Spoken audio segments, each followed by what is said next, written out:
आणखी एक मोठी बातमी आहे। सांगली जिल्ह्यातील एसटी विभागाने 18 कोटींची कमाई केली आहे। बसची कमतरता असतानाही कोट्यावधी रुपये एसटी विभागाने कमावले। तर एसटी बसची कमतरता असताना उत्पन्नात मात्र वाढ होताना आपल्याला दिसून येते। काही दिवसांपासून एसटीची भरभराट पाहायला मिळते। त्याच्यामध्ये काही योजना लागू करण्यात आल्या आहेत आणि त्यामुळे एसटीची प्रवासी संख्या वाढलेली आहे आणि अशामध्ये उत्पन्न वाढताना दिसतंय।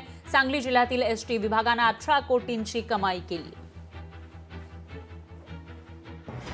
तर साधारण एप्रिल ते नोव्हेंबर बघायला गेलं तर साधारण 14 लाख किलोमीटर आमचे या विभागाचे वाढलेले आहेत आणि उत्पन्न जर बघायला गेलं आपण तर उत्पन्नसुद्धा 18 कोटी 68 लाखांना आमचं वाढलेलं आहे।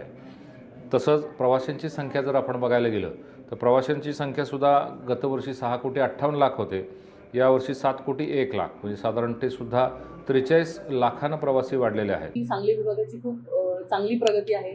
दिवाळीमध्ये देखील त्यांनी खूप चांगलं उत्पन्न मिळवलं आणि पुणे प्रदेशातील 5ही जिल्हे हे एक म्हणजे 5 नंबर माझ्याच प्रदेशातले होते। त्यामुळे निश्चितच आमच्या पूर्ण विभागांची खूप चांगली कामगिरी होती आणि सांगली विभागात जर पाहायला गेलं तर प्रवासी संख्येमध्ये प्रचंड मोठ्या प्रमाणात वाढ झालेली आहे आणि सध्या विभागाची देखील मागणी आहे की नवीन बसेस पुरवण्यात याव्यात। याच्या बाबतीत निश्चितपणे आम्ही मध्यवर्ती कार्यालयाकडे पाठपुरावा करू।